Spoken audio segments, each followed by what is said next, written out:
আবারও কাপ জয়ের হাতছানি ভারতের কাছে। রোহিত শর্মার কাঁধে ভর করে টি-20 বিশ্বকাপের সাফল্যের ফসল কি তুলতে পারবে ভারত?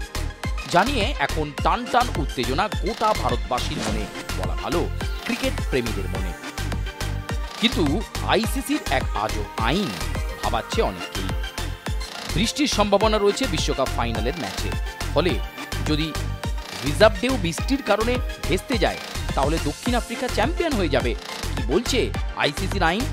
আইসিসি টি-20 বিশ্বকাপের যে প্লেইং কন্ডিশন তৈরি করেছে তাতে সব রকম সম্ভাবনার কথাই বলা হয়েছে। আর সেই সম্ভাবনা বিশ্লেষণ করতে গিয়ে দেখা যাচ্ছে যে টি-20 বিশ্বকাপের ফাইনালে যদি বৃষ্টির কারণে বা অন্য কোনো কারণে খেলা শেষ করা সম্ভব না হয় তাহলে দক্ষিণ আফ্রিকাকে এই বিশ্বকাপে জয়ী বলে ঘোষণা করা হবে। অবাক হচ্ছেন? অবাক হওয়ার কিছু নেই। আইসিসি যা নিয়ম করেছে তাতে শনিবার ও রবিবার 2 দিনই বৃষ্টির কারণে খেলা শেষ করা না গেলে দু দলকেই যুগ্ম জয়ী হিসেবে ঘোষণা করা হবে। ফলে সম্পূর্ণ ম্যাচ না খেলেই প্রথমবারের জন্য বিশ্বকাপ চ্যাম্পিয়ন হয়ে যেতেই পারেন দক্ষিণ আফ্রিকা। হ্যাঁ, ভারতের সঙ্গে যুগ্মভাবে জয়ী হলেও তো বিশ্বকাপ জয়ী বলা হবে তাদের।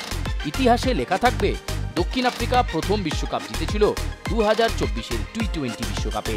শনিবার ওয়েস্ট ইন্ডিজের ব্রিজ টাউনের আবহাওয়া যা, তাতে বৃষ্টি হওয়ার সম্ভাবনা রয়েছে যথেষ্ট। তবে এদিনের খেলা একেবারে ভেস্তে যাওয়ার মতো পরিস্থিতি তৈরি নাও হতে পারে। ব্রিজ টাউনের কিংস্টন ওভালের মাঠের জল নিকাশি ব্যবস্থা অত্যন্ত ভালো, ফলে বৃষ্টির পর ঘণ্টাখানেক সময় পেলেই মাঠ আবার খেলার কন্ডিশনে চলে আসবে বলেই মনে করা হচ্ছে। কিন্তু যদি শনিবার কোনোভাবেই খেলা চালানো সম্ভব না হয়, পরের দিন অর্থাৎ রবিবার রিজার্ভ ডেতে খেলা হবে।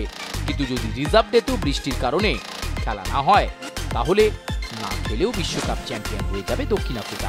ভারতের সঙ্গে যুগ্মভাবে জয়ী হলেও তো জয়ী। Bureau report.